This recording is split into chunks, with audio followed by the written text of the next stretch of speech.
Hello, literature lovers. Today I want to discuss a very important novelist.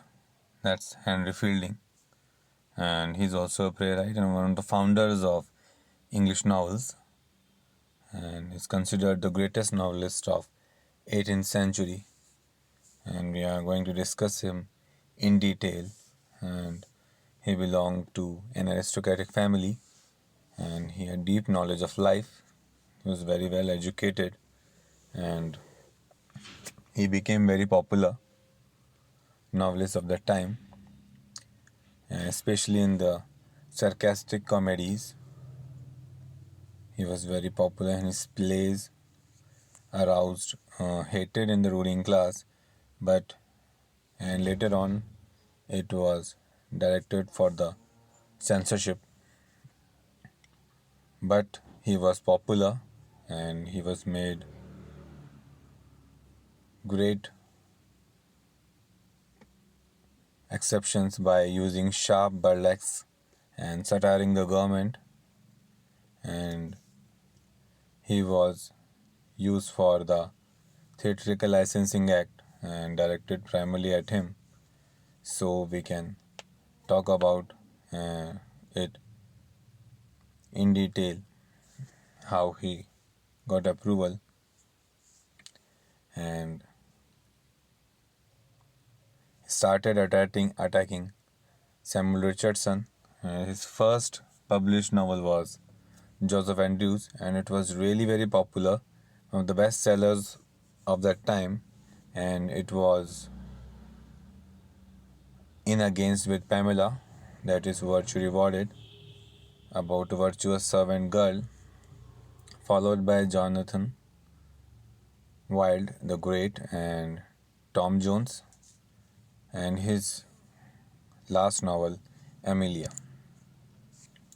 Fielding continues to expose and fight against social evils of the time, and that is what makes his position very stronger, and we can call him the true founder of English novel. And there are reasons behind it, as Duffy still followed the 17th century tradition, and Richardson declared his tales were moral tracts, emphasizing instructional rather than fictional aspect. Fielding was the first major novelist to unabashedly write fiction. That is the reason he is also called the founder of realistic novels, and realism was set by him. And talking about his observation, his real life stories, and he was not relying on imagination only.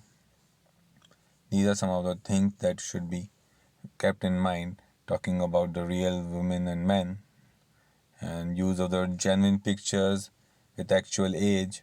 And he was famous for this phrase, comic epic in prose, and he also described himself great in Tattered Bard. So we can get a clear picture about his comic epics. And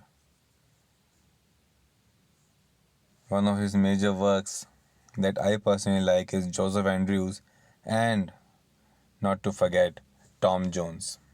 All other works are also good. I'm talking about Joseph Andrews and how it is. It was his first, and since it was a parody, so that's what makes it very popular. These pictures are quite expressive, and you can feel how he turned the situation. And we can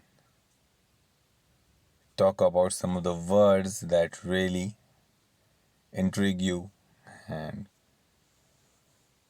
disturb you, about how he used his words and phrases in such frank and candid manner. But that's what part of that period which was also criticized by many others, and we can have our own opinion, but he gained popularity, and we can say that realism was part of it. So we have our own issues, and talking about some of the features, the methods he was using, and satire as his major observation, talking about the educational function of the novel. These would be the part of it. And his easy style can also be criticized, but it was logic and music rhythm that really marked him. Great. And all these points can be mentioned on a whole. So that's how we can summarize it. Thanks for being part of it. Thank you.